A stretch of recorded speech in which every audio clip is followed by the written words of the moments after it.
All right, hello everyone. So today I'm going to be going over the gameplay, mechanics, expectations, philosophy, all that good stuff for my game Tiers of the Gods.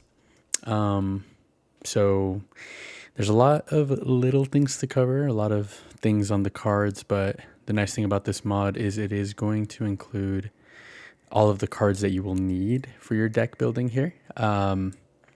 I am going to be updating them though because I haven't updated their symbols that shows your activation speed, but I'll be going over that here shortly. But the fighters for today's tutorial should be updated, but you will see why that is different for some of the cards and why I'm updating them and whatnot. So but there's quite a bit to cover, so I'll go ahead and just put these down in different chapters and just make sure, the logistics are well covered to make sure that this game makes sense, because there's just, there's a lot of passion behind it, so I'm hoping, everybody can enjoy it the way I enjoy it. But, just to start off really, what is Tears of the Gods?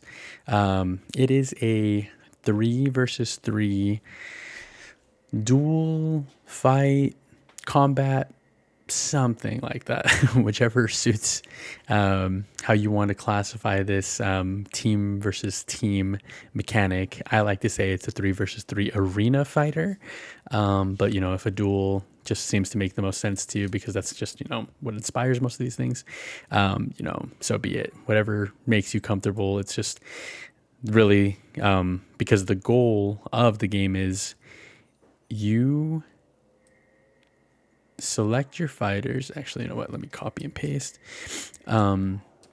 You select 3 fighters from your available pool of fighters. In a TCG scape, you would collect these guys, find your 3 that you like, and just kind of go from that. But for the sake of the tutorial, I'm going to go ahead and pick 3 that I have set up for both sides for specific reasons, but you'll go ahead and see here. So I'll start by spreading these guys out, and then we'll go over how they look, how they read, and all that good stuff. So for the first team, it is a Mayan-inspired team. I'll go ahead and just lay these cards out, and then I'll show you kind of how to set up the board and what you're looking to do from here. And here I'm just going to go over all these cards because the fighters to me are some of my favorite designs, just because there's just so much personality in these guys. And coming into this game from most other games, you'll notice that there's just so much text. It's broken down very simply through what I just call, just color bullets, but I'll show you really kind of how that's simplified in an easy way. But yeah, let me just make sure I grab all these good guys here. All right, so I had to sort a bit through all these crazy cool fighters, but these are going to be the 2 teams today. This is the Mayan-inspired base set, and these are the Earthling-inspired base set. So those are just their tags. If you look at the very bottom of these cards, they have a tag system. It just tells you kind of the important classifications for these cards. The square brackets are going to show you just kind of their basic tags that fall under them. Like, so, what factions they fall under, maybe there were certain play styles they might do. But the braces, those are going to show their actual class.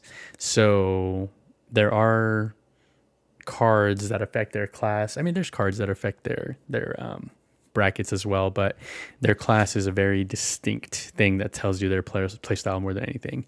But usually the order is going to be their type, which is either physical or everybody's physical on both teams. Funny. This guy, he's an ascended fighter, but this is a magic fighter. Here, actually, let me just pull up a basic magic so you can see the difference. So A magic fighter is distinguished up on the top left. You can tell there's a little like electric symbol or thunder symbol, lightning symbol. This signifies that it is a magic attack or attacker. This is a physical attacker. It'll signified by a, excuse me, it's symbolized by a sword here. But also, just to make it quicker and snappier for the eyes, these are color coded. So physical fighters are orange, magic fighters are purple. So very easy to tell. But yeah, that should cover at least their types. So how do you read a fighter card now that you know those two things? So my formula, or at least my philosophy for these cards, is that you're supposed to read them in a sort of a Z format. So you read, or I guess I can zoom in this way because it shows my hand. You'll essentially look at their element here on the top left. You scroll right, you see their name, and then here's where you see their stats. And then, I call it a Z method, but really it's like a number 2. But yeah, once you get to their statistics here, you'll see that they have 7 HP, 7 strength, 0 defense, 0 res. So their HP, of course, is their life pool, how much damage they could take before this card is destroyed. Strength is how much damage they can output just raw with no additional cards boosting them. 0 defense, 0 res on him, but that is showing what their defenses are. So defense, color-coded orange, it defends against any physical attackers. 0 res on this one. Res protects against magic fighters. So if he were to be going against these 3 guys, for example, he just has 0 defenses for them. At least just, from raw numbers and not looking at any of their effects or anything like that. So that's the basics of it, at least as far as, the overview of the biggest things you're looking at. It's just really their numbers and how you're fighting that.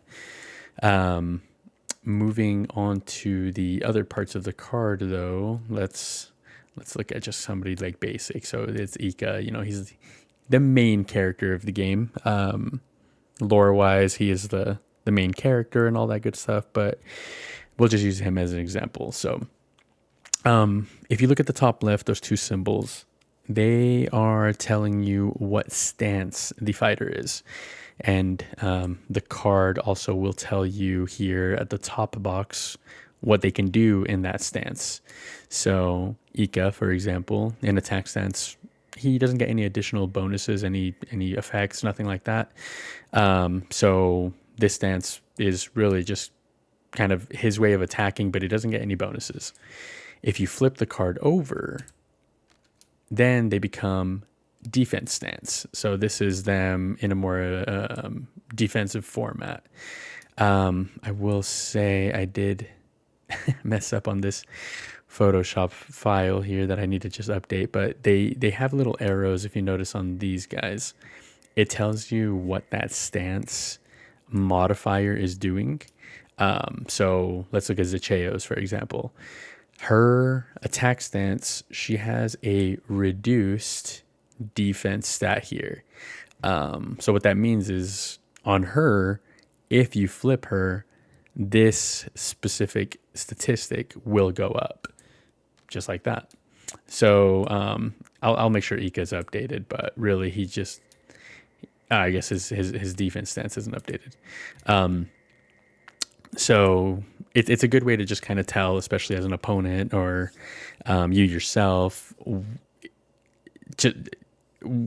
if you're going to switch stances, if you're getting a statistic modifier. But also one characteristic of all fighters is if they do not have an attack stance ability, they will have a defense stance ability. They have one or the other up until they reach god level of fighters or leaders, but I'll get into that in a moment. So just the general consensus is most basic fighters that you just bring out are going to have either an attack or a defense. This guy, he is a leader, so he'll say right there, ultra leader fighter. Leaders will always have 3 abilities on both sides. So they are your go-to guys that you kind of just, set up your team, kind of set up certain play styles, things like that. But yeah, so those are your essentially what you're doing on your turn is choosing whether you want your guy to be, or your fighter to be in either attack stance or defense stance, and seeing how that's going to play out for you. But yeah, let's just keep Ika in defense stance and just kind of keep going down this card to see what you can do. So zooming in his defense stance, you'll notice it just says here, searches your deck for one weapon and ends this turn. So the way the cards read here, you as a player, all you are really doing is kind of commanding and controlling the inventory for these fighters.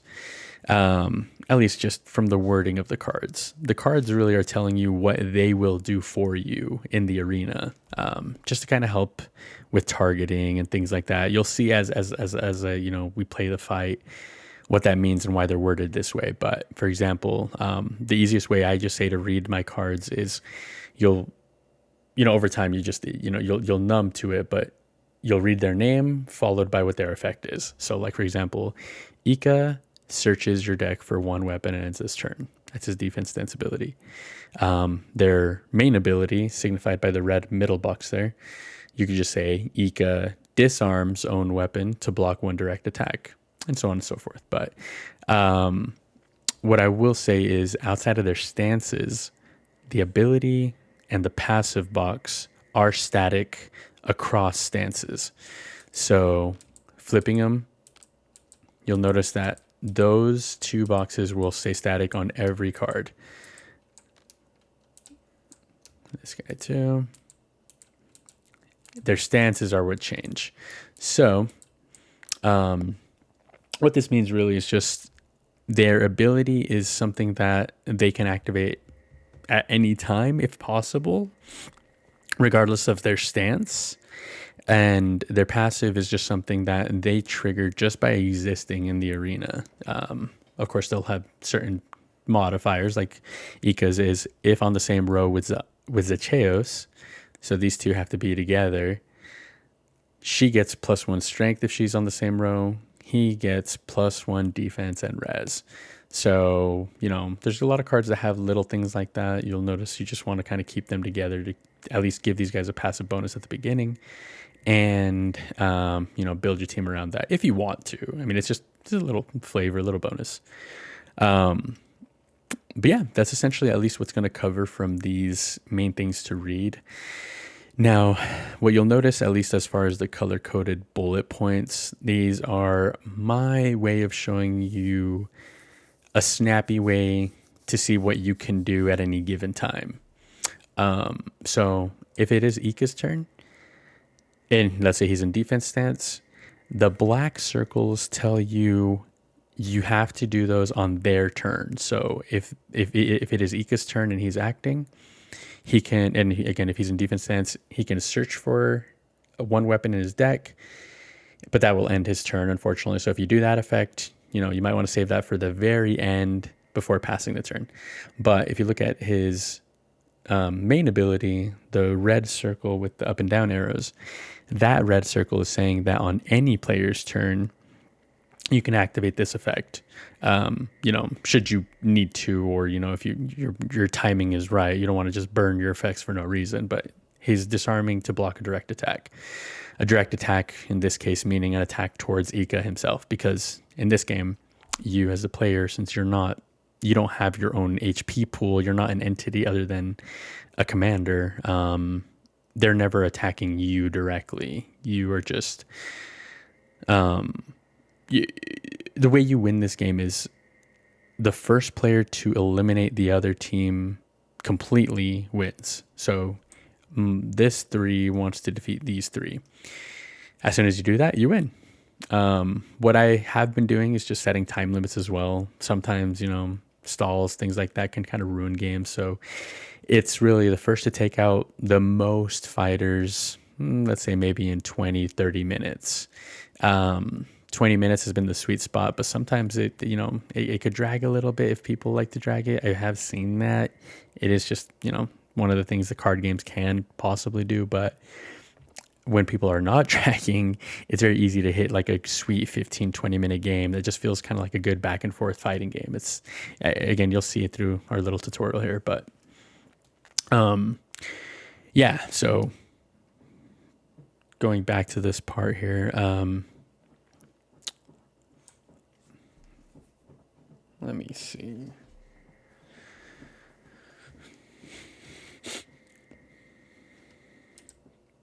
Okay, so I have shown you the fighters, and then let me just take Clint out of the picture.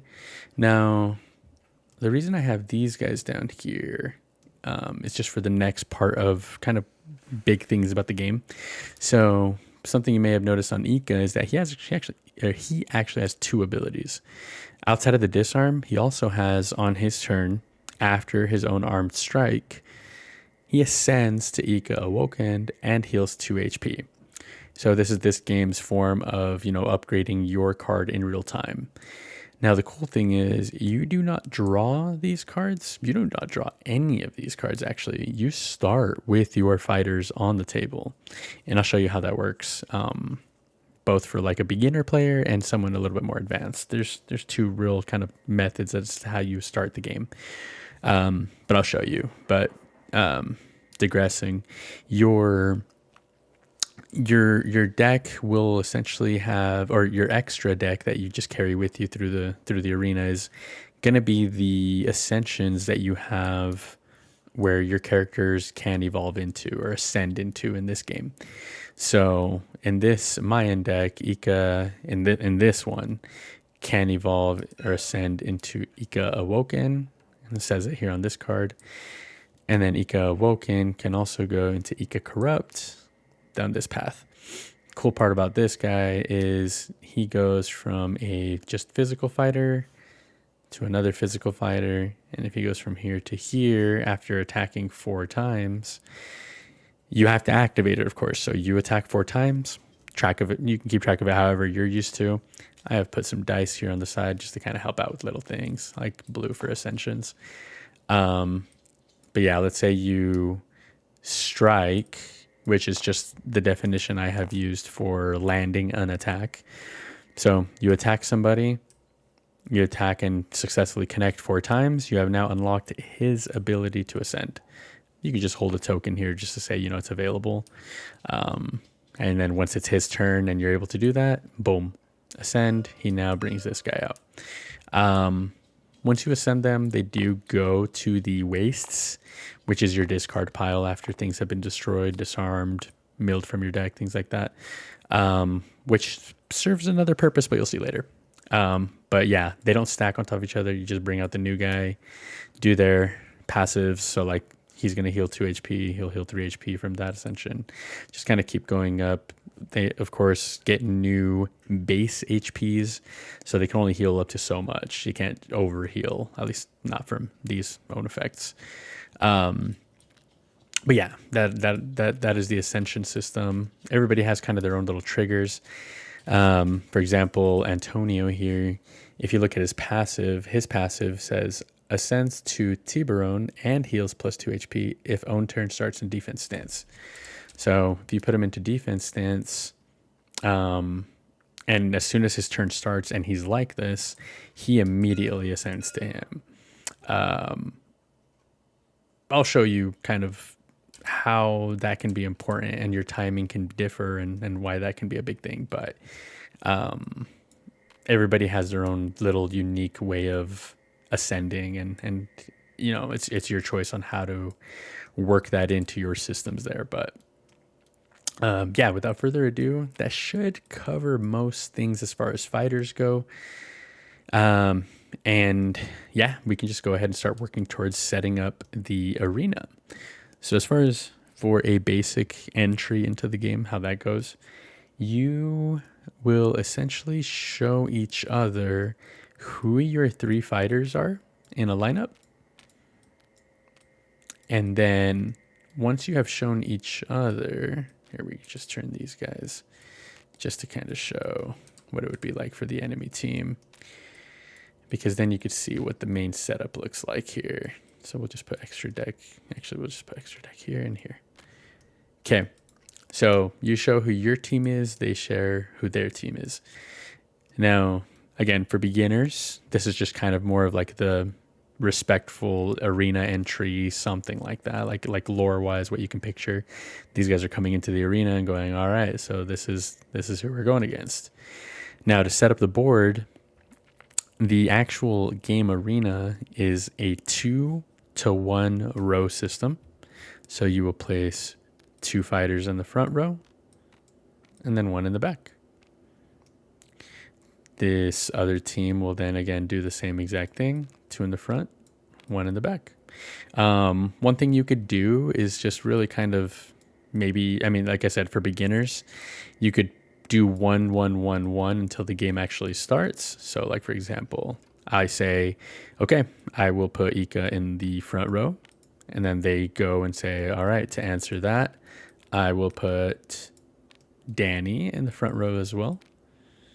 And then I say, all right, I will then put Zacheos also in the front row. They respond with Antonio. I respond again with King Telchak. They respond with David. It's very common to put your leader cards in the back just because it kind of gives them a way to protect themselves a little bit more, because physical fighters, their attack range is in front of them. So Antonio could only attack Ika or Zacheos should he choose to. Danny, likewise. King Telchak, another physical fighter, even though he's in the second row, could only attack Danny or Antonio. Until these guys are cleared, he cannot attack David. Likewise, David's physical, he cannot attack these guys. Magic fighters can attack any row. So these guys are a little bit stronger as far as that goes, but they're generally a little bit weaker on most parts. They're kind of balanced out that way. Not always, but in general, they do a little bit more damage, but they usually get hurt a little bit easier. But yeah, if you want to attack the back line a little bit easier, put a magic fighter on your team. You get instant access to row 2 through their attack. But yeah, for this sake, we'll just keep it as, physical for just, keeping it easy, not looking at the other rows, and just explaining game mechanics. But yeah, like I was saying, for beginners, you just kind of go 1, 1, 1, 1, 1, 1 until your board is set up 2-to-1, 2-to-1. But if you want to just be advanced and just kind of know what you're going to do, you could just come out here, lay it all on the table, just drop that thing, say, yep, this is my team comp. What's yours? Go ahead and, figure it out. It just kind of speeds things up. At the end of the day, some people just like their teams set up the way, regardless of what they're facing, they might do it this way. If you do want to be a little bit more tactical and more, what I want to say is going to be more maybe the ranked format, it will essentially be 1, 1, 1, 1, just because it's easier to just kind of say, hey, in this fight, maybe I want my leader in the front because of what you did. In that case, if you are going that way, I like the D20 method for choosing who is going to go first. So the highest roll of a D20 will go first. Let's just say I'll roll that. I already rolled an 8 on par for me because I am horrible with RNG. And there's a 9, so like horrible. So let's say the 8 was for the Mayan team, the 9 is for this guy's team. So since he got the higher roll, he gets to say, okay, I go first or second. He decides to go first. Then he puts his first fighter. I retaliate. By going first, you do have to present your hand first in a way, but you could always say you go second. Really, at the end of the day, there's a lot of things that come from picking first, so let's go into that part too.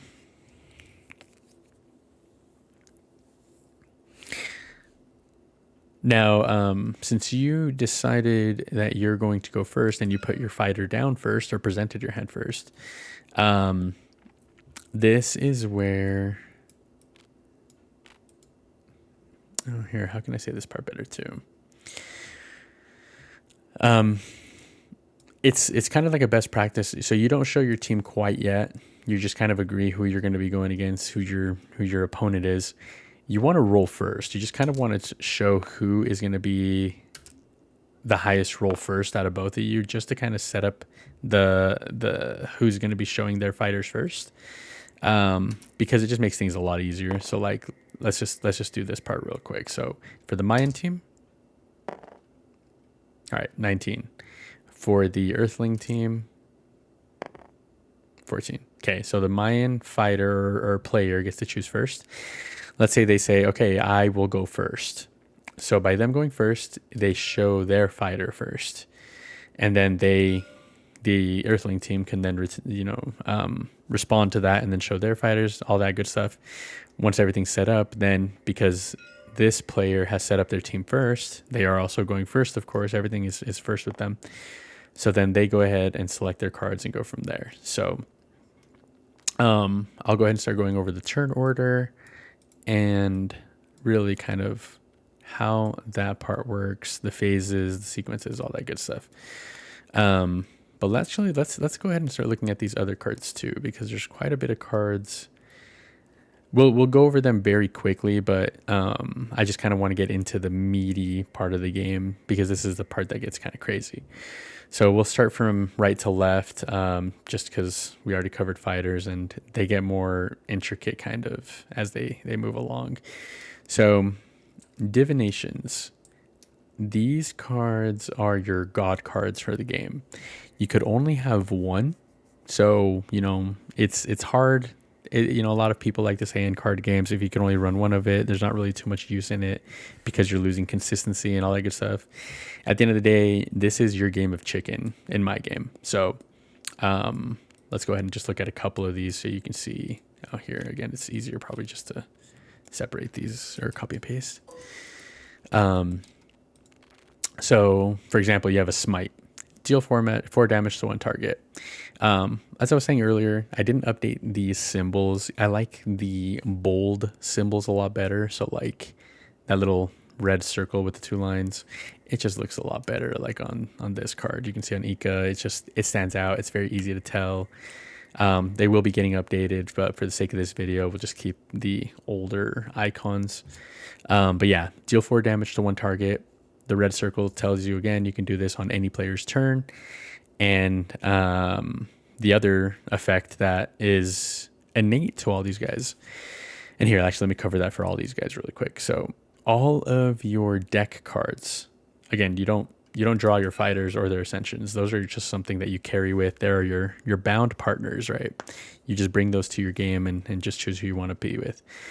But these cards, all of these cards make up your deck. So these guys actually have a backside. They don't have a stance. They have what is the back of my card game. Now, every card, if you notice at the very bottom in black, has, in my game, called a footnote. So footnotes are just this game's way of saying they have additional properties. The divinations also got updated, so that bottom part that says discard to negate, it should be black, but for the sake of this tutorial, just remember that little bar will be black to show you that it is just an additional footnote. Some of these cards have a tag system just because of how they work, but for the most part, that black bar tells you that they have another important property to them. So for your one and done card, you remove from play after activating. You use it, it is no longer in the rest of this match. So, use it if you want to. But also, if you notice, you can also discard it from your hand, or that's what discard says. Discard to negate a divination. So with it being in your hand, if someone were to decide to play, hey, I'm going to play Revival and revive one of my guys, there is no way to interact with this one. Like, you cannot cancel a divination unless you have another divination. So that's why I'm saying it's a game of chicken, where you feel like, hey, I'm going to play Smite, hoping they don't have their one of a kind card as well to cancel it. Or maybe they're holding on to it. Maybe they want you to smite them because then they could revive their fighter, in this case with 5 HP. So, very fun game changers. But yeah, just know you can only have one in your entire deck. This card's pretty fun too. You can discard any number of cards from your hand, then deal 2 damage to one target per card discarded. So you know, it might trigger certain things in certain fighters, all that good stuff. Next are your spells. So spells are fun because if I have Ika in attack stance, and then let's just tap him to say he's already acted. Then I have Zacheo's in defense stance. Let's say she's tapped to say she's already acted. So now I know it's this guy's turn on the next turn. And I'll go over what that means in a second as far as turn order. But you have a fighter in a fighter in attack stance and a fighter in defense stance. What that means is these spells, while they're in your hand, you have now given yourself the opportunity to use both stances from this card. So if you notice, it says attack stance equips any ally with 1 gear from your hand, and a defense stance returns 1 gear to its owner's hand. So this spell, if, for example, this was only an attack stance, all these fighters are in attack stance, you could only use the attack stance spell on any of these fighters at any given time. So like if they were to do something like, hey, I'm going to attack with Antonio to Ika, and this is my only spell in hand, what can I do? I can equip any ally with 1 gear. So I could say, you know, hey, Zacheos is going to activate and, you know, put this armor on Ika. Doesn't give him any bonuses, at least from this one, but should you have an armor that's a little bit, you know, more defensive, like this one, +2 defense, hey, that might be a little beneficial. Let's do that. So Zacheos goes, hey, or I mean, you could use it on anybody really because they're all in attack stance, but equip him with this gear, boom, you're safe to go. You give him a little bit more of a defensive buff. He's now at this point 3 defense. His attack or his strength is 2 with no added weapons. Nothing happens because he wasn't able to bypass your defenses. You're kind of safe from that. Yeah, so there's that. So let's put this guy back or here for this order, for the sake of order. And then, yeah, so that's how they work. So, and then if she were to be in defense stance, you have now made it so that she can activate the defense stance ability. So returns 1 gear to its owner's hand. In this case, it's not applicable, but at least that tells you kind of how to expect spells to work. So let me just show you, I guess, a couple of spells so you can see why that can be beneficial to look at different types of interactions. Like, for example, a counter. If an enemy attacks the caster, which is, you know, whoever activates the spell, reflects the damage taken from the attack back at the attacker, or drain 1 asset to evade the attack and caster gains an attack this turn. I'll go over those bolded, italicized words in a moment, but those are essentially your actions that you can do as a fighter, but we'll cover that in a bit. The other one that you can do here is, for example, Chaos. It draws 1 card, then your enemy draws 1 card on turn 9. So Chaos draws, which means you get to draw 1 card. And then at the end of everything that happens, you know, they get to draw a card as well. If the defense stance, and this one's pretty nice, it switches another fighter's stance. So, you know, he initiates an attack to Ika. She's in defense, so she goes, oh, no, you know what? I'm going to switch Antonio's stance to defense. Because it was switched, you know, he didn't negate it, so it's going through. The attack doesn't actually proceed because you can't attack when you're in a defensive stance. You're bracing. So yeah, lots of little things that you can do depending on your stance there. But yeah, that covers the spells. And then as far as the footnote goes for these guys, discard 2 spells to negate 1 spell. So if you happen to have, you know, let's say you drew 5, you have 2 negates in your hand, which is pretty nice if somebody else is also playing some crazy spells. Some spells also negate a spell like this one in defense stance. If you have somebody in defense stance, you have a negate that's, you know, 1 card's cost instead of 2. So just keep an eye out. You want to see how your cards are doing their thing. But yeah, that's spells and their footnotes. Next is going to be your guards. These guys are a little bit more complicated, so I'll go back to these guys in just a moment, because they're unique. They're cool. I'll show you in a second. Next up is gems. So gems are this game's modifiers. These go into your gear being your armors and weapons here. But this is how you modify your gears with additional traits. So I'll show you. You have an amethyst, diamond, emerald, onyx, ruby, sapphire, and topaz. Kind of your nice little colorful gems here. And, you know, they have little flavors on the corners. Easy to distinguish what they are. The diamond having all of the colors because, as the effect says, it grants 2 levels or plus 2 levels and can be inserted into any gem slot. So that's these guys. This is the special card. So let's pull up one of these gears and then you'll be able to see kind of how that works here. So let's do a quick search. Let's do Astral Oasis because that one has all the slots. So let's say you were to have this armor in your hand and you were to have, let's just do a ruby in your hand. Let's just draw that. So I have Astral Oasis and I have ruby. So here, let's say I am going to equip Ika with Astral Oasis. What does that do? Oh, here, let's actually do one more thing that I was missing on these guys. Just to make it easier for tracking again, I love colors. They show you so many things. I have made this game easy to track health with D20 dice. So everybody is physical in this game. So let's just take 6 across for both players. So he has 10 health. Let's roll this to 10, 7, and 9. Let's do 7. Let's do 9. Boom. You have your tracking for their health. And then likewise, let's see these guys. 9, 8, 8. At least they're starting base health. 9. That didn't roll because of physics.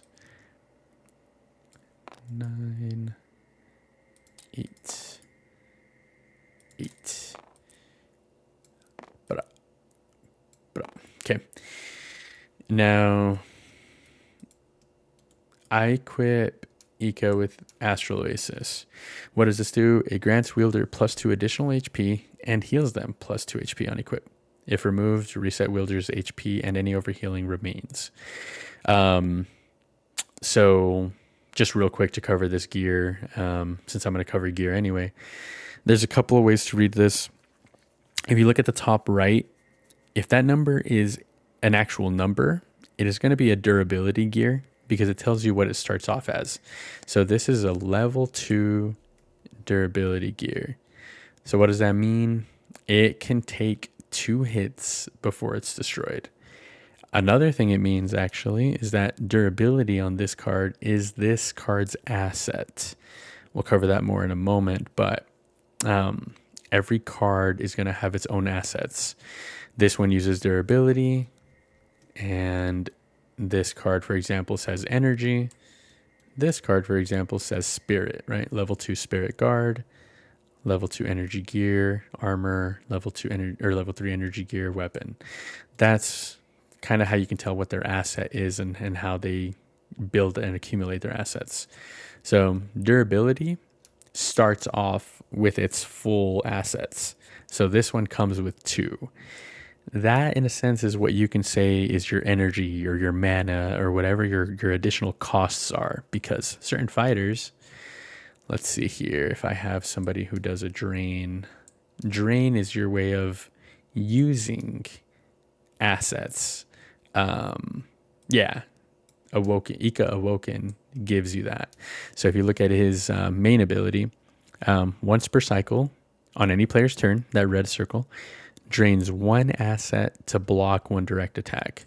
So if he were to have this equipped on him with full assets and he's about to be attacked by, let's say, Danny, and I don't want to take any damage, he might have some crazy stuff going on with him, I could say, okay, I am going to remove 1 asset from here, or in this case, drain 1 to block that direct attack. He lets it resolve. Boom. Ika Awoken has now blocked that attack. That keyword block means that you are still taking the attack, meaning, you know, the attack is still landing. You're not evading it. It's not missing, but you're not taking any damage. That can mean a couple of different things, but I'll cover that in a bit. But yeah, I have included in all the gear a tracking system. So if you look in the top right, it starts off with the 2. You just spin it around whenever it starts going down in value. But in this case, it would go down 1. And it can only take 1 more hit now before it's destroyed. And that's durability in a nutshell. But anyway, as soon as, you know, I were to equip that to Ika, the effect is a passive effect. So I don't have to do anything else. It's just automatically just triggering on equip.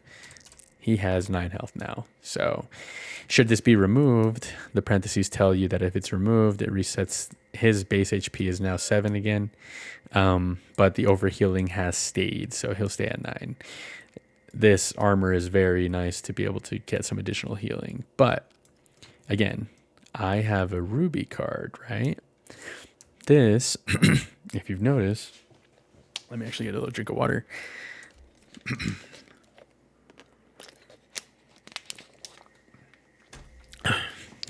This, if you notice at the bottom, this footnote on a durability gear has gem sockets, and they're color coded there for the 6 unique gems in this game. Well, there's 7, but again, the diamond really just goes into whichever slot you might have available. But yeah, the tags, should a colorblind player play this game and there's just, you know, a limitation on the color system here, I've included a lot of things that kind of help tell you. So sure, there's a lot of orange here, but it also says defense. There's the attack symbol that has the sword. You know this is a physical fighter through those little things. My tag system is another way of looking at how to see these things. So physical is there to just remind you one last time that it is a physical fighter. And again, I just wanted to add a little bit of accessibility to some players. Should anybody look at the gem system, since it is color dependent, you can just look at the tag there and say, oh, look, gems, RETSAO. So R, ruby, emerald, topaz, sapphire, amethyst, onyx. Where can that go? Well, ruby, R. Okay, so I know this one can take it. They'll always have that color code. So R is always the first one. Emerald, well, the first one will always be ruby. If it can be a ruby, the last one will be onyx. You know what? I don't even know why I'm saying that. Gems can come in all sorts of flavors for cards. That's their way of balancing additional modifiers. Like, look at these. Like, they have different traits at different times because of what they do. But, you know, that's a whole other fun part of balancing. But yeah, Astral Oasis can equip every gem essentially. So let's say I were to have Ruby and Astral Oasis. I put this on. Boom. It also, if you look here at the bottom, armor effect. So a neat part that you can do is just kind of stack it right below it just for fun. Makes it easier to just kind of see what effect is happening. Okay. So what is the armor effect on here? Grants wielder +2 additional HP and heals them +2 HP. Oh, it's really just kind of the same exact effect, but through a ruby gem. So now he gets an additional 2 more HP. So he's at 11. And again, should this be removed, this overhealing remains, this overhealing remains. So very quick way to beef up your guys in the beginning should you need to, or just kind of recover some health, at least with these 2 unique cards here. But yeah, once the gem is in there, you cannot take that gem out, and the gems also have to be equipped on your turn. Obviously there's nothing on there that says it's on rapid fire or that red circle. So I am going to put that little black circle on there that just says it's on your turn. Just to kind of make it easier to tell you that. Everything should essentially have a little bullet point next to it just to kind of give you a heads up as to what you can do with it. But yeah, these guys are all just kind of happening like that. But let me take a little brief break from these cards and just kind of tell you how the turn orders work. So once you have all your cards situated here, the way the turns go is in a player sequence and a fighter sequence. So, or I guess an easier way to say it, because your fighters might include guards, and I'll cover that in a moment. But it's a player sequence and an arena sequence. So the player sequence is when you pass turn from one player to the other and what that means for each player. So the player sequence is really just kind of that, handing over turns and drawing a card. You can't really interact with that unless maybe you have a card that tells you, during another player's draw phase, for example. The draw phase is part of the player sequence. Then you could do something, but typically you cannot interact or do any effects with that because of priority system. And I'll cover that in a second. But yeah, so let's say, okay, it's my turn. Me as a player, I'll start my player sequence. I'll draw a card for my deck. Let's say these guys are just here. I'll draw one. Okay. My player sequence is telling me, who do I want to act with? Now, as far as choosing who to act with, you have to use everybody in your front row before you can act in the back row. By doing that, you complete what's called in this game a cycle. So if I were to act with Ika, tap to show that he's acted. This player acts with Antonio, taps to show that he's acted. It comes back to me. I have to act with Zacheos because she is still in the front row and has not acted. So she does what she needs to, taps. Then it's their turn. Same thing. Danny has to go. Boom. Comes back here. King Telchak goes. Ends. David goes. David goes. Boom. His ends. Comes back here. Everybody resets. Because I act with somebody else. Their side. Everybody resets. Just like that. That keeps going until really everybody dies or whatever happens. But that is how you complete a cycle. So cycles are player dependent, right? So let's say Zacheos were to be destroyed. Ika acts. It goes up here to Antonio acts. I'm sorry, I had a Baja Blast earlier today, so I'm very gassy. Sorry. Ika acts. Antonio acts. King Telchak acts. Danny acts. Comes back. My cycle ends. Sometimes, certain playstyles might want you to try to get your cycles out as fast as possible, right? Maybe some players or some fighters have effects that reset every cycle or once per cycle, kind of like Ika Awoken over here, once per cycle. So, they get a little bit more powerful as less fighters show up. So it's, it could be a strategy, a little bit of a turtle strategy, but it depends on the cards and your effects and whatnot. And if cycles are important, but that in a nutshell is what a cycle is. Just going through all of your fighters and then resetting back. And again, they are player dependent. So if it says it's something happens for a cycle for them, nothing can happen again until it comes back to them. So I don't think these guys really have anything per cycle, at least on their side. Okay. So yeah, that's the turn order.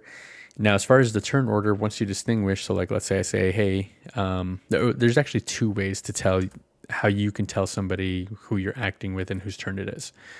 One, on your player sequence, when you draw your card and you're trying to see what you're going to do next, the other player might be going, all right, what's going to happen here? So if you equip someone with a gear, you have now told the other player that it's this person's turn. Because by default, you could only equip gear on a fighter on their turn. So you cannot equip them with the gear. So like if I say I'm, equipping Astral Oasis on her, and then I say, all right, now I'm going to attack with Ika. That doesn't fly. That's not how it works. So because you equipped her with this gear, you have essentially said it is her turn. That's a quick way to do it. That's kind of a passive way to speed things up and just be like, all right, I'm going to equip her with this. I'm going to make her rage. She gains +2 attack. It says rages this cycle. Gains +2 strength. Loses -2 defense and res. So she's, losing her defenses, but she's gaining +2 strength. So she'll be at 4. At that point, she can attack, Antonio, who has 1 defense right now. Boom, can get some beefy damage by her raging. But, she is losing some defenses. She gets an extra 2 health from this. You know, lots of little things happening there, but that's one way to do it. Another way is really just kind of saying, hey, I'm going to choose Zacheos to act with. I'm going to switch her stance. You know, switching stance is another way to say who you're going to act with, because they can only do that on their turn. There's a lot of things that can happen, but really one thing you got to look at is if you don't, as long as you don't touch those cards, they don't know what whose turn it is. As soon as something happens with them, right? They switch stances, they equip a gear, it is their turn. It is their turn through and through. You cannot do anything with the other fighters unless they have those red circle rapid fire effects. And even those have to have triggers. There is an exception to that rule. There are gears that you can equip from your hand should something satisfy the requirement. But you'll know it's very distinct when things like that can happen. For example, the Radiant Arc weapon equips from your hand to negate one fighter/gear effect, then switch wielder to defense stance. So should something happen that, makes me want to use this from my hand, equips from your hand to negate one fighter or gear effect. Let's say Antonio starts his turn in defense stance. He says, well, if he switches to defense stance, that means he didn't start in that stance. So let's just say this player switches him. By switching, that passive goes off, searches your deck for 1 armor. So, he does that. He wants to resolve that. So you say, I have something that can negate that, right? So you respond and say, hold up. I'm actually going to equip, and you can equip anybody with this. It just says equips from your hand to negate. So you can put that on any single person you have that's a physical fighter. Again, notated by orange, notated by the tag, all that good stuff. Even the little symbol up there. Equip that on King Telchak. Boom. He now has an additional +2 strength. You just triggered a chain effect to respond to that passive effect, search for an armor. Now it's up to them to see if they have anything to respond to, to see if they can still search, or if they let it resolve. Let's say it resolves. Boom.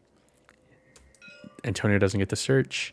King Telchak now gets to tap from right here.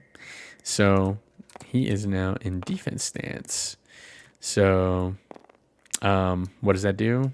Well, if you see here, it boosted his defenses, or at least his defense, by 1. So, a way to do things. This is, of course, a great card. It can have a red or yellow gem in it. Nice little things like that. But yeah, that should kind of cover like the back and forth meatiness of what you can expect for most fights. Even a little example of what these gears could do. God, recording this video at 12 o'clock at night is really fun, isn't it? But honestly, that should cover most of the bulk of it. Explaining armors really kind of explains weapons, because weapons increase your strength. Armors typically increase your defenses, or at least just give you sort of traits that don't really affect your strength too much, or if at all. So that's kind of their characteristics.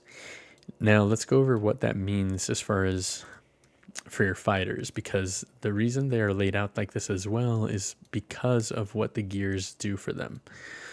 So anybody in the front row could only have 1 gear on them at any given time, unless, like if you look at this gear, Vex's Left Gauntlet. If you look at its first passive effect, that first black circle, it says at 2 energy, it gains dual wield. Well, actually, let's just cover that part too real quick. Energy gear. So this one, if you notice the number at the top right is 0. It doesn't start with assets. Energy gear builds assets. There's a plus side and there's a downside to that. The plus side, this starts at 0, meaning it doesn't get destroyed at 0. It's something that you can always build up and, just keep your assets as you need them. So you're kind of giving yourself a free bank of assets that you could use at any given time should that gear stay on your fighter. The downside is, of course, it starts at 0. So, you might have to build it up over time, and that could be detrimental depending on the effects it has. The cool thing about gems is that they are a little bit more universal than just having a weapon effect or an armor effect. Their footnote: discard to grant +1 asset to 1 gear. If you look at the down arrow, it is on a per turn basis as well, so it has to be on their turn or your turn as a fighter. So it's a good way to charge up. So if you were to have 2 gems in your hand, for example, or multiple copies, you equip this in your hand and you go, oh, you know what? I'm gonna discard 2 gems to charge this. There you go. It now has dual wield on it. So dual wield is a nice little keyword that makes it so you can equip 2 gears at any time. So boom. Let's say this has 2 energy on it. Again, it has an innate tracker on it. So whatever the top number is how you just tell them what the number's at. Okay, this one is now at 2. So let's dual wield. Let's put something else on. Now there is a restriction. Dual wield means you can wield another not of the same type gear. So you can only have 1 armor when you're dual wielding, which means you can put a weapon on, or if you have a weapon that has dual wield, then you could put an armor on, but you can only have 1 type. Some fighters have an effect that says you can equip 2 weapons. Those are special, of course. They're exceptions to the rule, but again, the main rule is you can only have 1 type of gear at any given time. Dual wield is innate to your back row fighters. So if you were to have an armor, and let's see here, let's put a physical weapon here. Let's do another one. Let's do that one. If you were to have, it's your leader's turn, or whoever you put in the back row. It doesn't have to be a leader. Leaders just happen to be, ultra rare cards that are good and distinguish your fighting style. You equip them with an armor on their turn, and let's say you have this one too. Cool. You can branch outwards this way, adding gems, adding whatever you'd like, and just keep going that way. And then here, if you look at this cool part, the footnotes on gears tell you kind of how they work. So if you remember, durability gear uses gems. Because they can break, they can also be enhanced. That's their way of adding an additional, risk reward system on them. So durability gear will always have a gem system tied to it.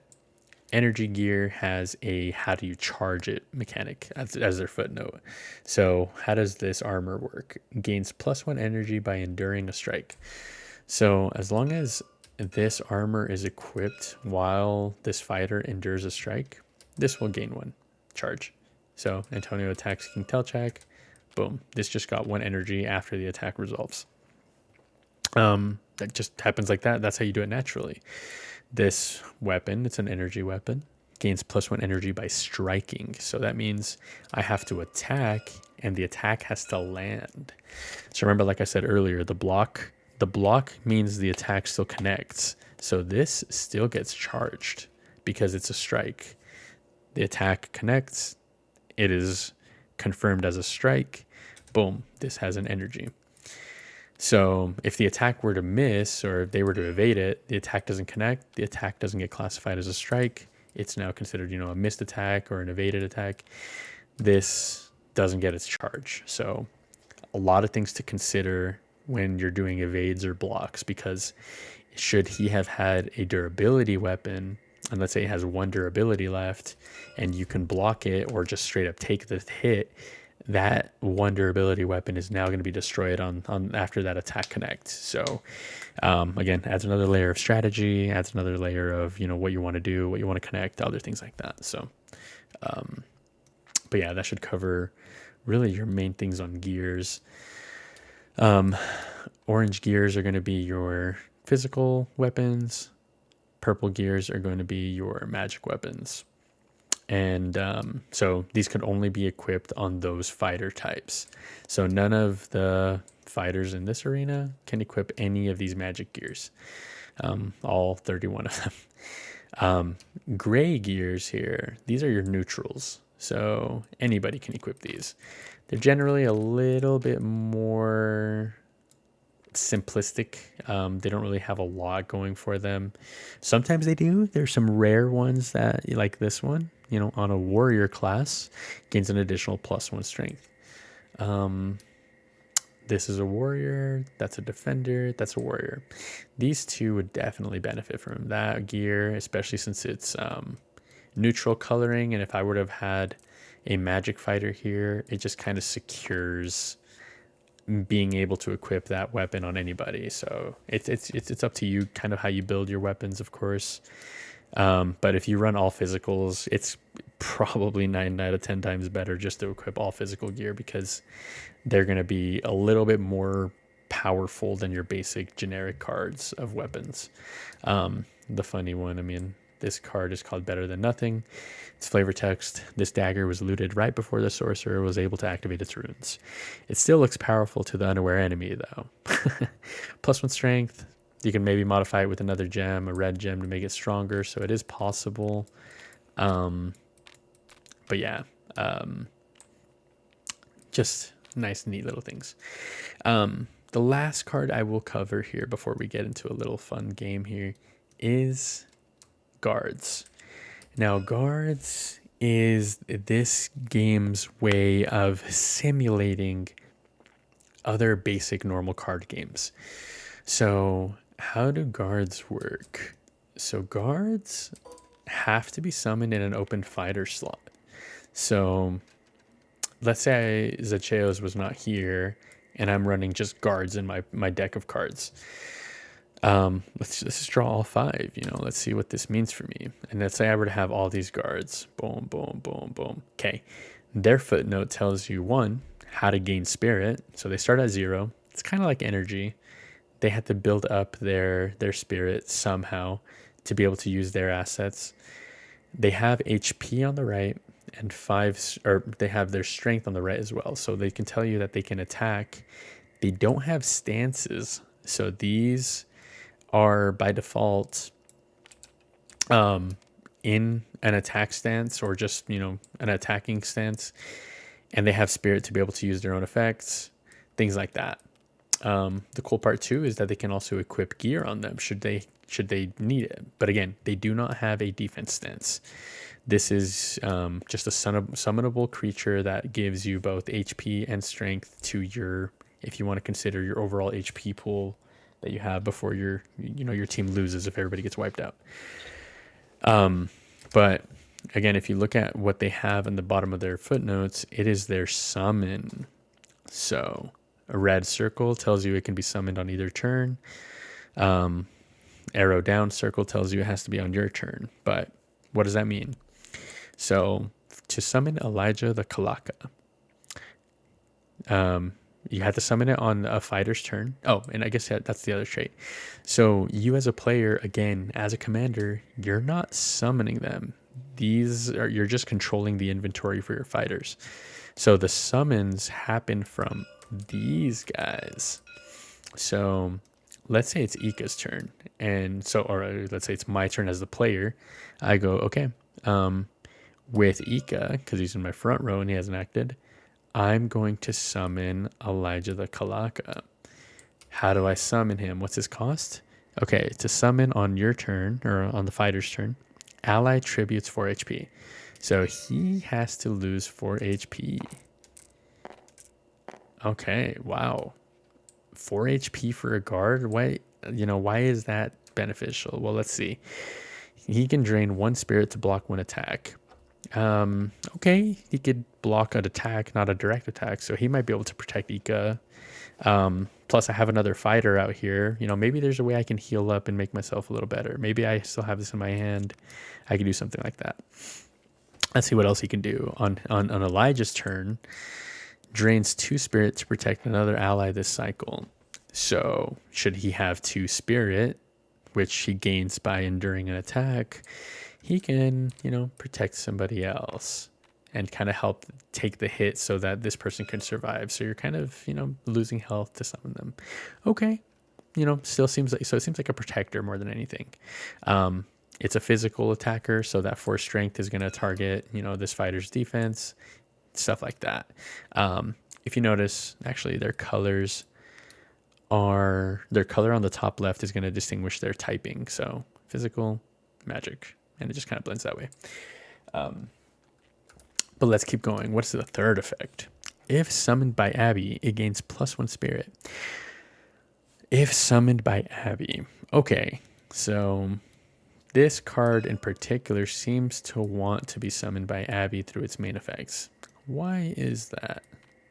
Here's the Abby card, which is pretty fun. Looks like she's just having fun in the graveyard. AI art also is doing its thing here with the weird visuals in the background, but it's getting, it's getting the point across. What can she do through her main ability by chance? Summons 1 guard from your hand at no cost. What? If you look at her class below in the tags, she's a summoner. Oh, so she can actually innately, if she were to be here, summon guards. So on her turn, she can summon a guard using her ability at no cost. So she doesn't lose HP by doing that. So she can keep her 9 HP if she's at full. Summon Elijah. Elijah gains 1 spirit immediately through his innate passive. And now he can block 1 attack. Wow, these guys are crazy, right? Well, again, like I said, it has to have an open slot to come out. So if you happen to play Abby in this deck for, any reason, you might be able to build up your guards in your hand at this point, but you cannot summon them. You have to wait until there's an open spot available. So, maybe you have somebody who's look at his defense stance ability. Searches your deck for 1 weapon and ends his turn. Heck, maybe you're just using this guy to help you search for things and build them up while, they're maybe absorbing the brunt of the damage. Who knows? Whatever your tactics are. Heck, another thing is, if you wanted to, you could play this game with 2 fighters or 1 fighter. It's up to you. I mean, should you want to throw the game if you think so? Like, you're like, hey, I'm going to just play with a leader versus your 3. Go ahead. That is all on you. Because if you want to run guards like crazy, you can. And like, let's say, hey, okay, on my turn, I'm going to start with King Telchak. There's a high chance the other player is going, oh, great, this guy's playing guards. He's going to be doing summons like crazy. What's this guy's? To summon him on your own turn or your own fighter's turn, void 6 levels of gear in your waist. Void is this game's banish or exile, so you're really just putting it in a separate, harder to access pile of cards. So, yeah, if you have a bunch of gear in your waist, you void 6 levels worth, boom, this guy can come out by doing the voiding. What's this guy do? So he can summon on any player's turn. What's his cost? Another guard is summoned. Oh, so if they summon a guard, then you can go, oh, his cost has just been met. He comes out because that guard has been summoned. And then what does he do? So what's his passive? On summon, returns 1 guard on the field to its owner's hand. Oh, I can return this one. Maybe he's at 1 health or something, and I just want to return him to the hand because, of course, when you remove a card from the field, it resets its any ailments, effects, anything like that. It becomes a brand new card in your hand that you could play again. Okay, that's a strategy. Or, heck, what did he cost? Ally has 5 HP or less. Okay, so maybe it's not the worst, but let's say his health is at 5, and then his health is at 8, like that is. He could summon him, but he can't. So if he's already acted, boom, that guard goes back to the hand and nothing can happen. So, lots of nice little tactics with guards, but they all have their own unique way of being summoned. Summoners, of course, might be really good to have on your team if you're trying to play guards as a backup plan or as your main tactic. So keep that in mind. Summoners are really cool in that way, and that guards, kind of give that class its own distinct play style. And again, classes do their thing for you. So, but yeah, that should cover guards as well. But yeah, let's go ahead and actually run a nice little game here. So here's how we're gonna do this little tutorial. I will keep this here. Let's just put these out here.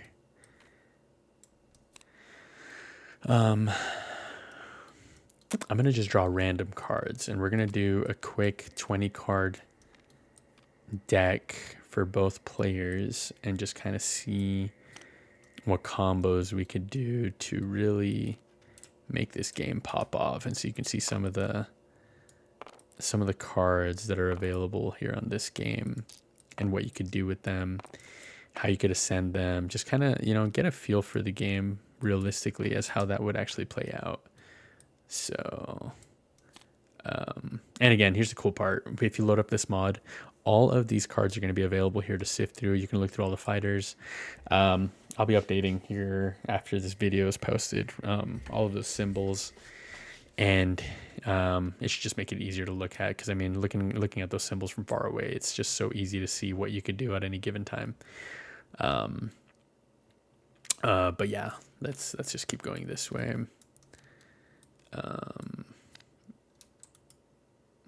Did I add copies of all those cards? I did. Let's take them out. Let's see, it's 5. It should be 5. Cool. Okay. I think an easy way to do this is going to be here. Let's turn it this way. Let's set it up like this. Cool. Okay. So what I'm going to do is I'm going to place 6 copies of physical cards, just because you could run 3 of each gear before the ban list. Of course, there's going to be a ban list because there's some cards that I just, I need them to be one ofs and things like that, and you'll notice them. They're kind of crazy. 4, 5, 6. We'll throw in some physical weapons. Let's grab some gears. 2, 3, 4, 5, 6. I throw some spells. 1, 2, 3, 4, 5, 6. We'll throw 1, 2, 3, 4, 5, 6. And let's grab some guards. 1, 2, 3, 4, 5, 6. Okay. Again, we'll skip the magic weapons. That should cover everything here. Okay. So let's shuffle these. Let's shuffle these. And we'll shuffle these. So let's say spells, we give each player 5. And then gems, let's give each player 3. 1, 2, 4, 5. 1, 2, 3. What was this? Generic weapons.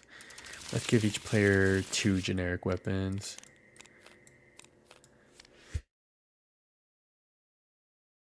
Oh, I had to sneeze. Okay, so we're at 11.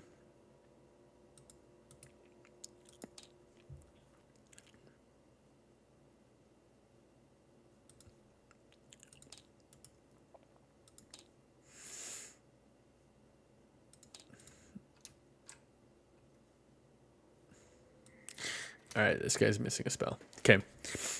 11, 11. Let's give them 1 guard. So we'll shuffle 1 guard for both of them. Armors. Okay, so 12, 12. Let's do, well, here, let's do this actually. They both get 1 divination. They both get 1 divination. Okay, we're at 13. Armors, let's give them both 3.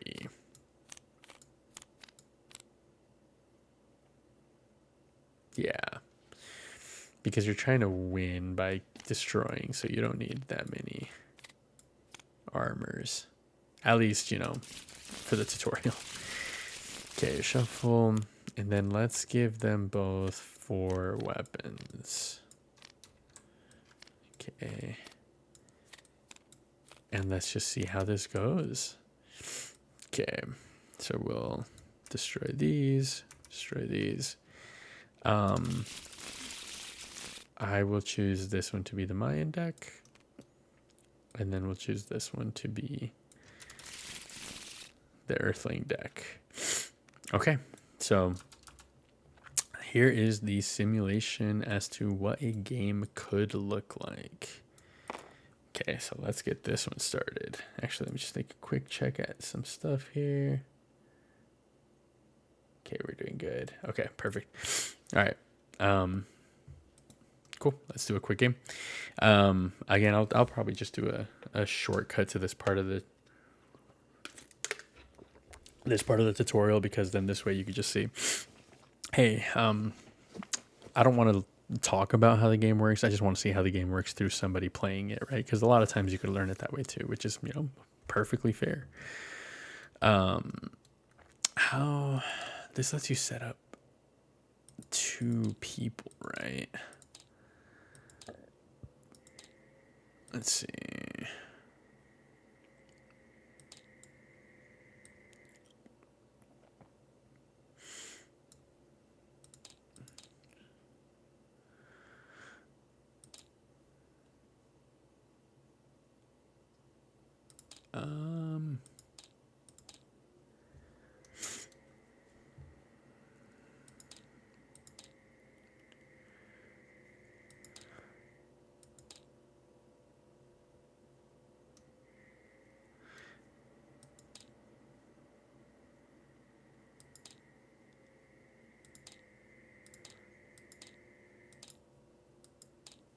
Okay, maybe I had to back out real quick here. Let's close this game real quick and then we'll reload it. Main menu. Create a hot seat. Beta 1.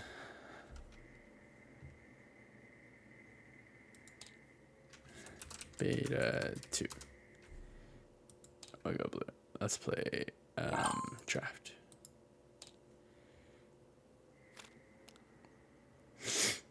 Okay. All right, I've set it up so that there's a beta 1 player and there's beta 2 player. Okay, so beta 1. Let's go ahead and roll dice. Let's just use purple because it's here. Okay, here's 9. Roll. 17. Awesome. End turn.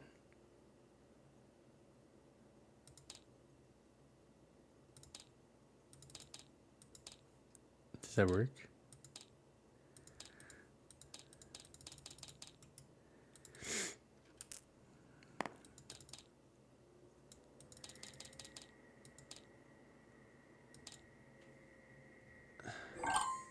Oh, I guess I have to press pass turn up there. Okay. Okay, so it's beta 2's turn. 10. Actually, I don't like where these guys are. Let's switch colors. Beta 2 will be pink.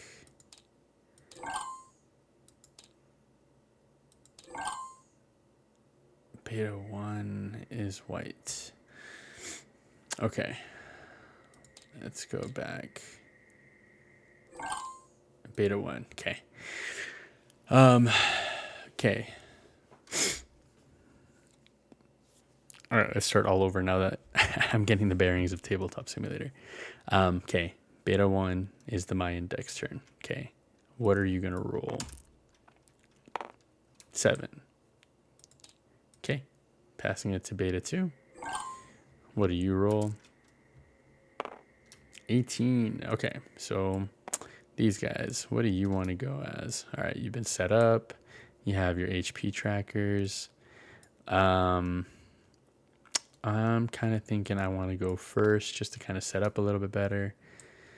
Let's see. How do I want my fighters to come out as? So after switching to defense stance, searches your deck for one armor. Aggro's the next enemy attack after enduring it. So I have a couple of tankiness. He doesn't matter quite yet, but I could always start him in defense stance just to get the additional defense buffs just in case.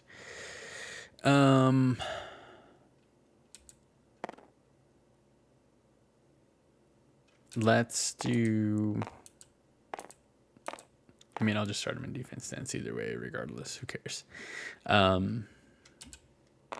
Yeah, let's do that. So he'll start an attack. These two will start in defense, but I'm going to go first.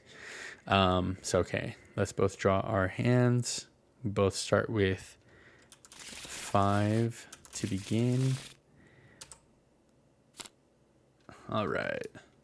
All right, I got some spells. Got a weapon, 2 weapons, and armor. Okay, let's organize these a little bit. Okay. What are we going to do here? Let's see. So if I switch him to defense, searches your deck for 1 armor. I already have some armors, but I don't know if those are good ones. I want him to stack his strength, because if you look at his second passive, after dealing damage, gains +1 strength. Keep bonus after ascending. So he has to deal damage though, which this is a perfect weapon for that. That could happen. Now the hard part is turn 1, you cannot attack for both players. So both of our turn 1s, we cannot attack. I might as well switch, or I might as well make Danny take an attack, right? And give him some armor to help him out. Is he a warrior? He's not. So he doesn't get energy on equip, but that's still okay. Let's do that. Okay, he's going to equip armor. This armor... Actually, you know what? This is a tabletop thing. Let's do this. I am going to pass turn just to make it this guy's hand. He's also going to draw his 5 cards as well, just in case he has a reciprocating thing. Okay.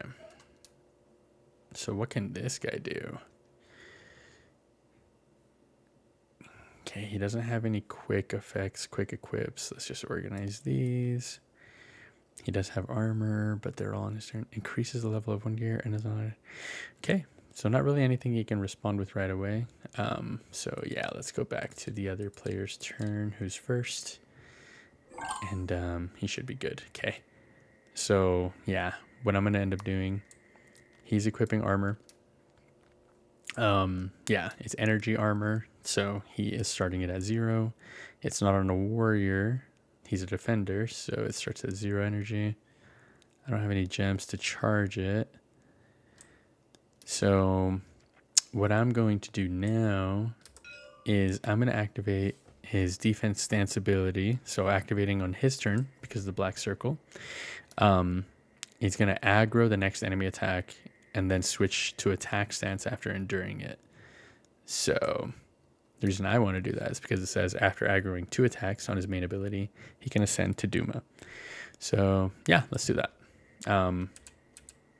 Okay, I'll pass turn with him. And yeah, that should be good to go for me. So now it's Beta 1's turn. And then since they are going second, they get to draw a card. And the draw phase for the player sequence only starts from player 2 onwards. So just the very first turn, they don't draw. But yeah, let's keep going. Let's see what we got. Okay, so this more attacking weapons. So this is pretty cool. I can actually attack. So here, look at this cool stuff that we can do. Ika, he can disarm a weapon to block an attack, so that's pretty good. As long as he doesn't have a 1 durability weapon that'll get destroyed. On an attacking Ascension fighter, so he can't use that effect. He doesn't really get stronger from that, but that is 2 durability, so maybe that is an option. Let's try it. So I am going to equip Ika with Absolution. And I don't have any gems to modify it further. What I am going to do is if I attack, I have to attack Danny because he's aggroing.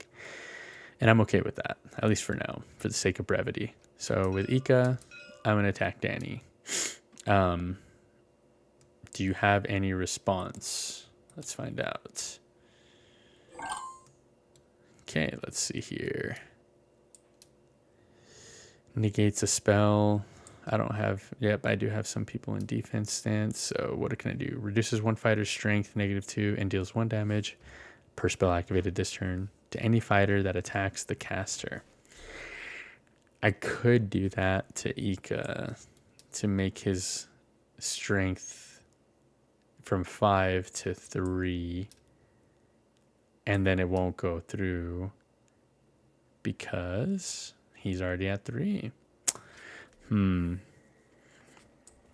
That seems like a safe spell to use. I actually think I want to use that if I was playing a real game. I actually want this guy to go crazy. So you know what? Let's let the tutorial keep going and pretend that this bot is a bot and doesn't know what it's doing. So I don't have any responses. Disables one fighter from equipping gear this cycle. Man, this guy has some good spells. They're actually pretty crazy. If I was filming this earlier, I would have wanted them both to go crazy, but all right, no response. So his attack goes through. +1 strength to his 4 strength, so it's 5. His defense is 3. No bonuses from this armor. He takes 2 damage. His aggro goes away, and again, that effect says the next enemy attack and switches to attack stance after enduring it. So he's in attack stance now. What else? His passive. If on the same row with Ventura, gains +1 res. Oh, he's on the same row with Antonio. Okay, no additional modifiers. He does not need any additional trackers. Ika, on the other hand, is on the same row with Zacheos.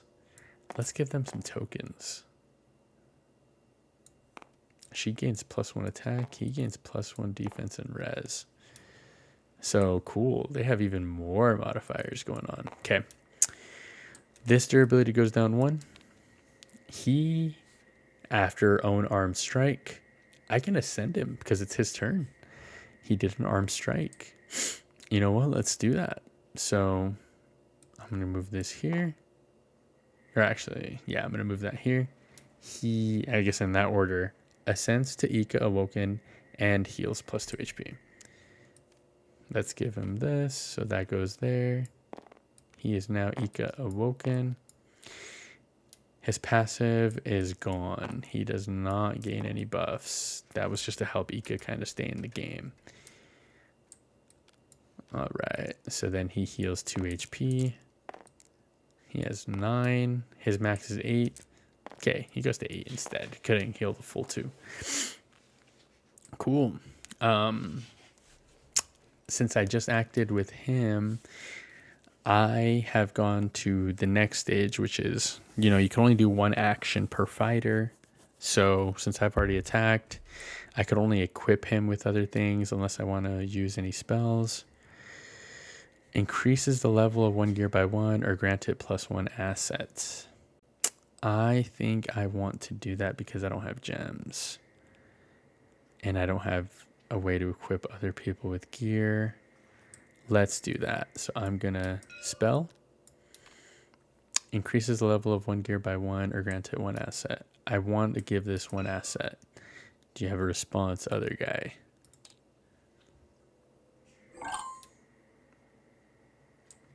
You know what? I think he does. Negates a spell to draw 1 card. An attack stance spell. That's his response. Negates a spell to draw 1 card. Do you have a response? Nothing in my cards. What are their rapid fire effects? Drains 1 asset to block 1 direct attack. Nope. Nope. I have nothing. So I have to let it go. Okay. So That card goes to the wastes. This card goes to his wastes. But he gets to draw a card for negating it. So let's go back to this guy. He draws one card. What does he get? Ooh. Another weapon that's pretty good. Okay. All right, let's go back to him. That doesn't get an additional charge. It's at 1 durability. I got nothing else. Let's tap. Show that he's acted. Cool. I got nothing else. This dude's turn. All right. Let's see.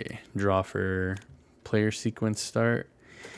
And then since I've already acted with Danny, it is Antonio's turn by default. So what should I want to do with him?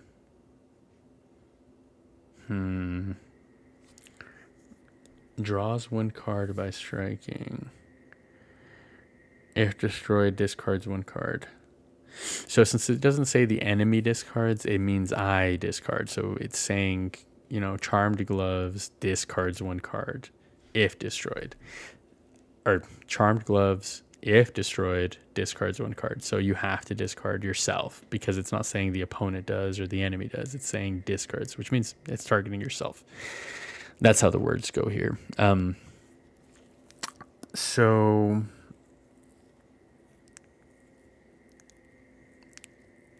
that doesn't benefit him too much. I mean, I am going to strike, which I could draw, but I'm afraid that Antonio's going to get hurt. And he wants weapons. It says disarm zone weapon to switch to defense stance if I really, really wanted to. Let's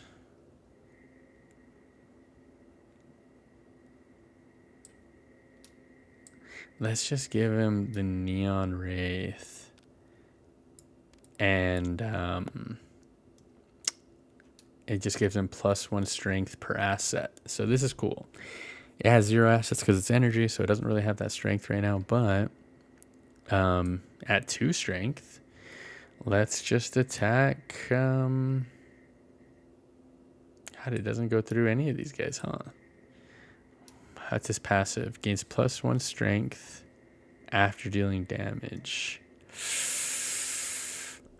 God, I have to deal damage though.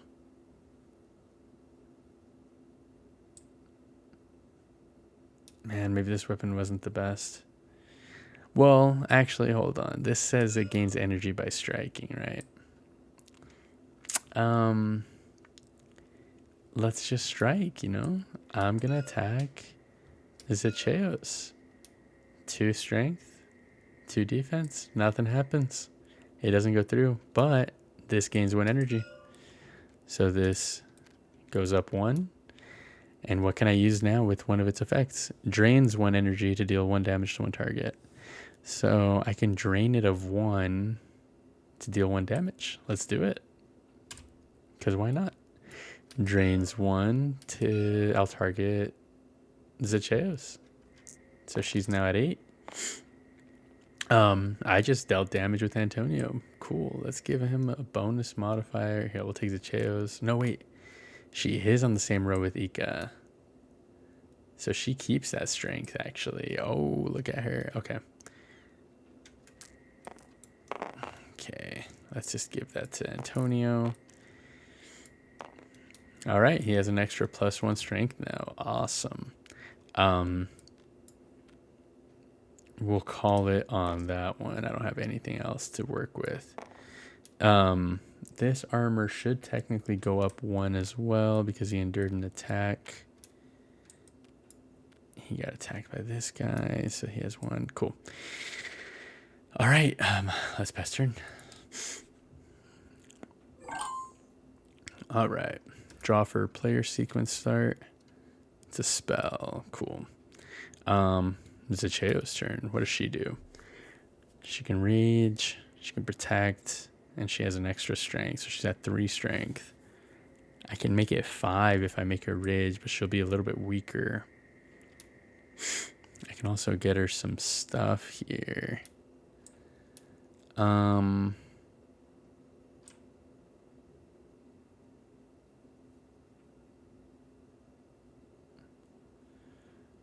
I think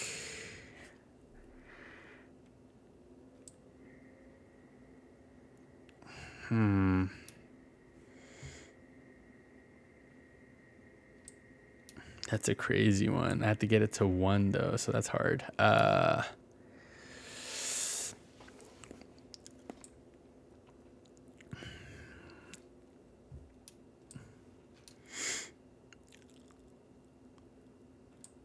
Per spell, huh? You know what? I am going to equip her with the striker reps because it lets you draws 1 card per spell activated by wielder. So wielder has to activate a spell to gain some of those effects. So she's in attack stance, equips an ally. Let's do that. Let's just start doing some chains here.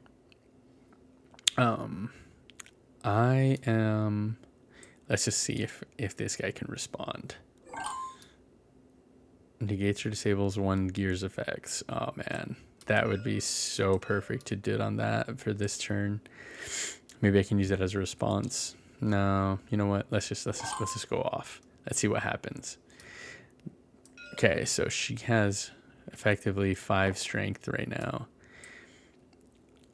She's also going to activate Swift and equips any ally with 1 gear from your hand. I'm going to give King Telchak Unchained Melody. Okay. He doesn't respond because I don't want him to. And so this effect goes off. Draws 1 card per spell activated by wielder. Boom. So that goes off. Draw a card. Another spell. I'm going to activate Charge. Again, no response because we want to pop off. Grants 1 asset to 1 gear. Let's give it to this one. It's back full at 2. It goes down. I draw another card. All right. I am out of spells from this. Cool. That's a pretty crazy card if you run spells, right? Okay. What's she going to do? She has 5 attack. Let's make her rage. So she's going to lose 2 defense and 2 res, which is effectively 0. So she has another +2 this cycle. So 2 + 3, 5, 6, 7. Oh man, let's attack somebody here.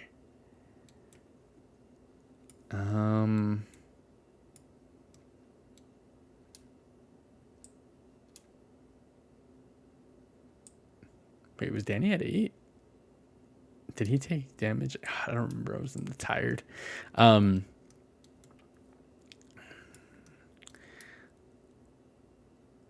Let's just attack Danny. Okay, so she has 7 HP or 7 strength. This dude has 2 defense right now currently. I'm gonna attack. So she's gonna hit him for 5. So he's at 1 HP now, if that number is actually correct. That's crazy if it is, damn. God, I almost killed him. What else can I do? You know what? I can actually go crazier. I'm going to equip her with this weapon because it's still her turn. I can no longer attack because I've already attacked. My attack action is gone, so now I'm really in main phase 2. So it's main phase 1. You can equip stuff, do stuff before your action. Then you can do your action, which is either your attack action or your defense action. Then you have a main phase 2. Do any additional activations or equips on your fighter or rapid fires. And then you end it with your end phase. So main phase 2, I'll equip her with this gear, which disarms your current gear. Just, a classification. Now, what is this gear? What's possible with this one? At 1 durability. Nope. At 3 durability. Nope, because it's at 5. Destroys this gear to deal 2 damage to 1 target. Bomb. Let's do it. Destroy it. And so I'm going to deal 2 damage to Danny. This would have gone up to 2 energy from that attack just now, but does it get anything? No, his waste doesn't have enough. So, yeah, he goes to the waste. That guy has been destroyed thanks to these cards here. So since that card has been destroyed, let's put on just a basic armor. Have her just kind of chill with that. And then we'll pass turn. I actually like him going to the left. Right, because left. Yeah. All right. So then it's this guy's turn. All right. It hits David. I drew their card for whatever reason. Let's go back here. There we go. They draw that card. Balance. Void every non-fighter card in the arena. Damn.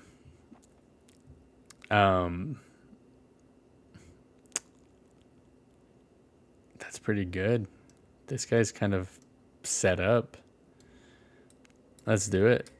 Void everything. So this gets removed from play. It's not even banished. It's just removed from play. Or voided in this game. Okay, so then this gets voided. That's that separate pool. The banish or exile pool. That gets voided. That gets voided. That gets voided. Sick. All right, what else can I do?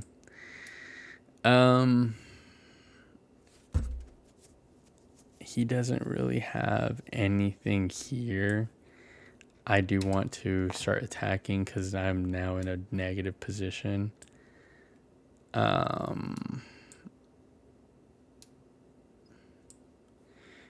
am going to just give him some charmed gloves and see what this does. Grants one ally +1 defense and res until their next turn, and they ascend on their next turn. I'm going to do that and target Antonio. So he gets +1 defense and res. Let's get some dice here.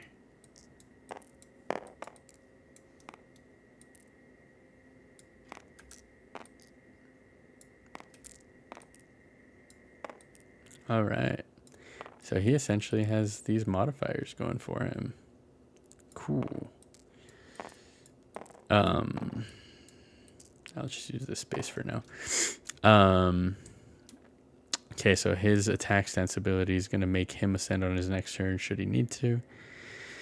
He can't ascend until he does 3 abilities, but he has 1 down. Let's just give him a tracker to help him out.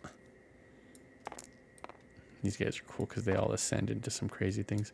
I'm going to attack because I'm trying to draw a card by striking. But he can dual wield, huh? So let's give him some weapons, man. +2 strength. If wielder is in defense stance, gains an additional 2 strength. Strange because it's a weapon. I wonder what uses it has. Who knows? +2 strength. So he's at 7. I'm going to attack. Let's get a Woken Ika because he is kind of scary if he keeps going.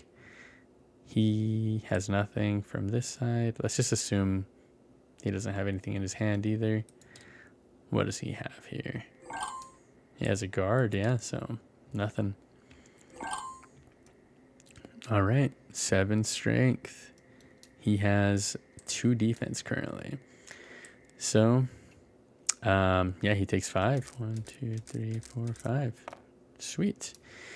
Anything else happening? If an ally ascends, draws 1 card. Nope. What's his passive? Nothing. Okay. Draws 1 card by striking. Nice. Okay, so this is a durability gear. It lost 1 durability from attacking. I think we're going to call it on that one too. So, cool. All right, back to this fool. Draw 1. Oh, he got his divination too. For the sake of the tutorial, I'm going to skip this. Increase one ally's HP to 12 and heal them +5 HP. It's a good card, but, you know, it's crazy. So I don't want this taking too much longer either. Okay, so it's the king's turn.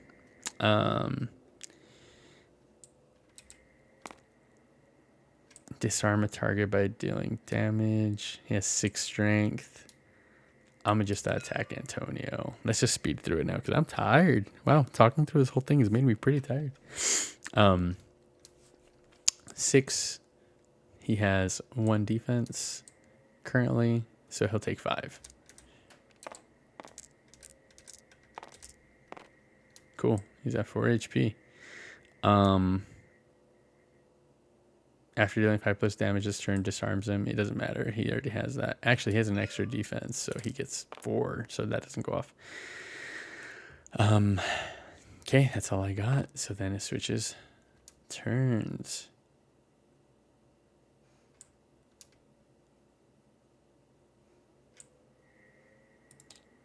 Okay. Let's draw one more card. Okay. Wow, we both got subterfuge. Okay, they both come back. Let's see here. Oh, so now it's on his turn. His effect has now effectively gone off. So these go away. They ascend on their next turn. So he ascends.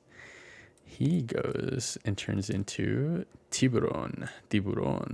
So he becomes him. Does he heal? And heals +2 HP. If own turn starts in defense stance.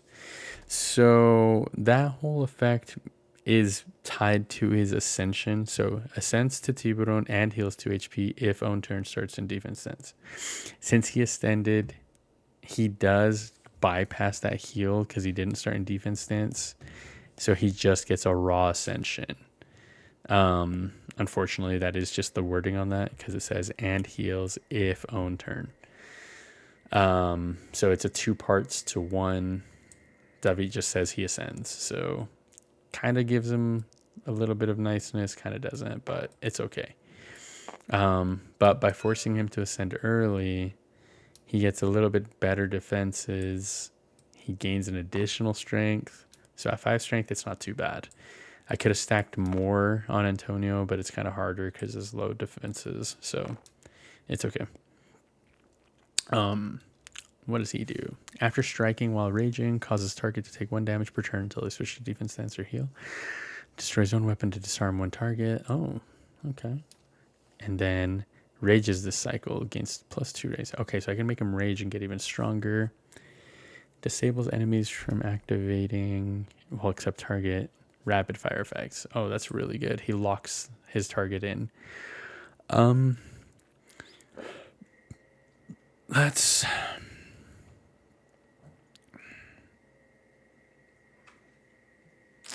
You know what? Let's actually go crazy because I have to attack somebody in front of me. Let's equip him with Final Farewell +4 strength. I don't have any gems to modify it, but now that means I have 9 strength. I'm going to rage. So rage is this cycle, gains +2 strength. That's an additional 2. So he's at 6, +1 is 7, +4, he's at 11. 11 strength. I will attack Zacheos, who is at 2 defense with no armor. So that's all of her HP. She's destroyed. Easy peasy. The passive doesn't go off. This has 1 durability, so that gets destroyed. Or the attack stance passive doesn't go off because she just outright died. And that's okay. That did what it needed to do. Okay. Turn done. Back to this guy. All right, let's draw him. All right, he has charge 2. Wow, there's 23 spells, and we both got the same spells. That's crazy. Reduces 1 asset from 1 gear. I could make that get destroyed. I could destroy that. Let's do that as a joke.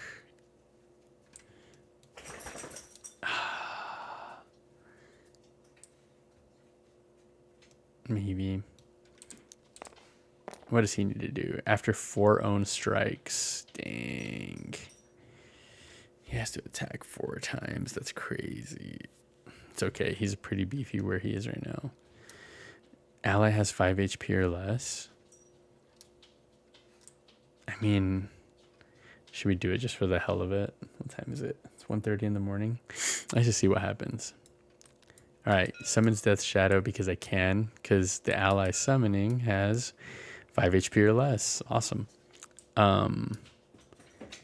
Okay, so he's summoned, but he can't act yet. It's still this guy's turn. I'm going to attack Tiburon. So 5 strength. He has 3 defense. He loses 2. Cool. I mean, I could heal him. You know what? Let's just heal him. Who cares? I know he doesn't have an answer because his divination is gone. So, like, his HP is 12 and heals him 5. Oh, actually, what was my HP? 3. So he heals 5. He goes to 8. But his HP is 12. So we'll remember that, maybe. Okay. He's gone, which means his turn would be next. Okay. Next turn. Okay. Let's draw the card that's no longer in play. All right, I got 3 spells. Awesome.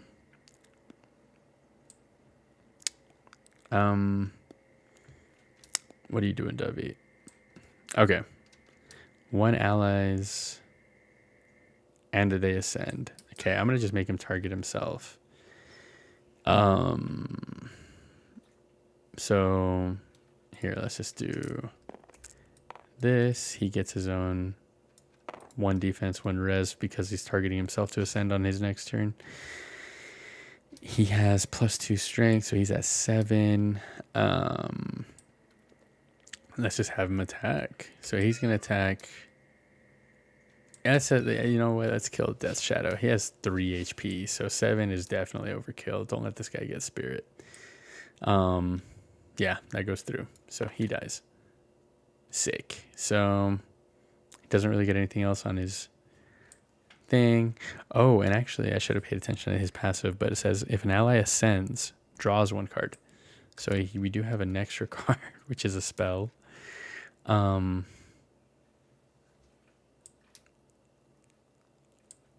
Yeah, I mean, heck, that's saucy. I have 4 spells.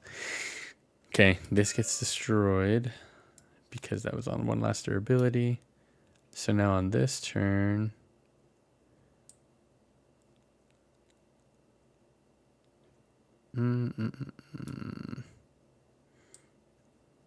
yeah, we'll call it. All right. What do we have here? Here I should be tracking his ascension too. God, playing as 2 people is crazy on this game. Okay, King, what do you got? Neutralize, huh?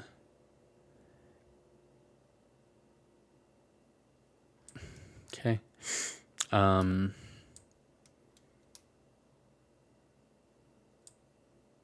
don't have any gear. The Mayans are a heavy gear deck. At least when you play with King Telchak, because look at that. Look at his main ability. It grants warrior and defender allies +1 asset. So if they have gear equipped, like it just charges them up. Like he's really good. Plus when a warrior ally destroys a fighter or guard, you draw 2 cards, which I'm pretty sure I killed somebody with a warrior. Yeah, it was Zacheos. Oh no, she's not a warrior. Yeah, she's a defender. It's okay. Damn, that would have been tight. It's okay. All right. So 6 strength. That's all I got. It's okay. I think he has 3 health. Yeah, he should die. So King Telchak hits Tiburon. He has 3 defense. So he loses 3 health, which is all his health.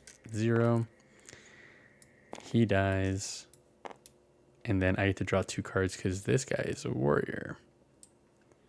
1, 2. And they're both gems. That doesn't help me. At least not currently. Okay. Done. Go to this guy. This guy has mad gear. Okay. So Davi is going to ascend. So what's his ascension? After activating own fighter effects 3 times. Well, that's bypassed. Ascends to Davi of Sassoon and heals plus 2 HP.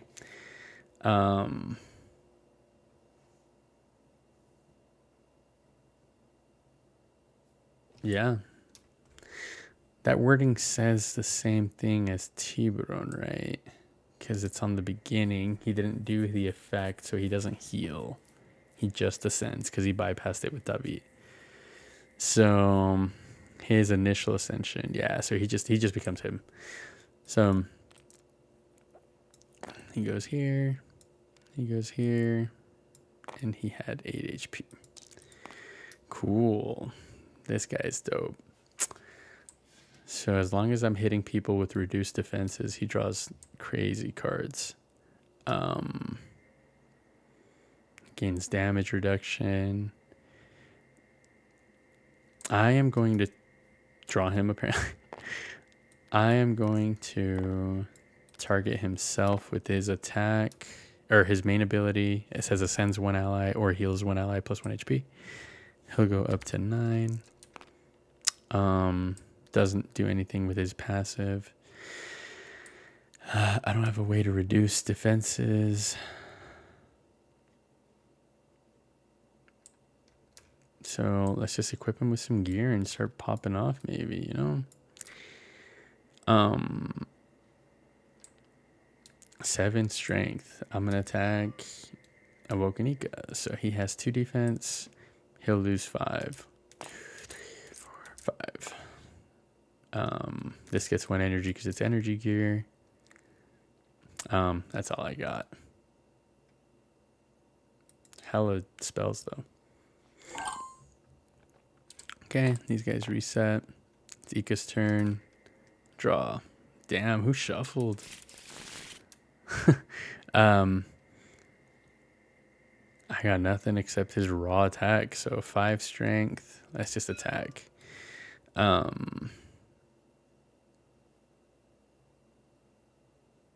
Yeah. So he has 1 defense right now currently. This doesn't give him any defense. It's just res. So he loses 4 HP. He's at 5. This goes to the wastes. But if destroyed, discards 1 card. Okay, so he has to discard his own card. So he gets to choose though. But which one is it? They're all pretty good, but Subterfuge is maybe just a little more team-based. Okay, discard that one. Okay, back to this guy. I have nothing else for him, huh? Yeah. Okay. So, end turn. His turn. Devi draws. Gems finally. Let's just do it. All right, I'm gonna discard to grant 1 asset gear or energy. So this has 2 now, so plus 1 strength per asset. Cool. I am going to attack with 9. So hit him. He dies. Doesn't have a response, I believe. And that is it. He didn't have reduced defenses, so I don't get anything extra. That's only 2. Okay, so he can't get charges up anymore. Awesome. Next person's turn. All right, King. Right here. Oof. Let's see if he can turn the tables. All right. He's going to equip Night's Watch. Plus 2 strength. It's the same weapon from earlier. He can equip a red gem to it, which he will. So that gives him +3 strength on it. Let's go. Excuse me. Okay, so that's 5. He has 11. I can't equip any other gems to it. So damn, 11 is a big beefy attack. I'm gonna attack. So 11 to this dude's 1 defense. So he straight up takes 9 damage. What does he have to respond? Negates a fighter effect. He's not in defense stance, so he can only activate these attack stance ones. Negates or disables 1 gear's effects. Doesn't matter about these effects. The gem is technically considered a passive effect. Which again, I gotta put those symbols on there. Damn. So he would lose 3, but that still kills him, I think.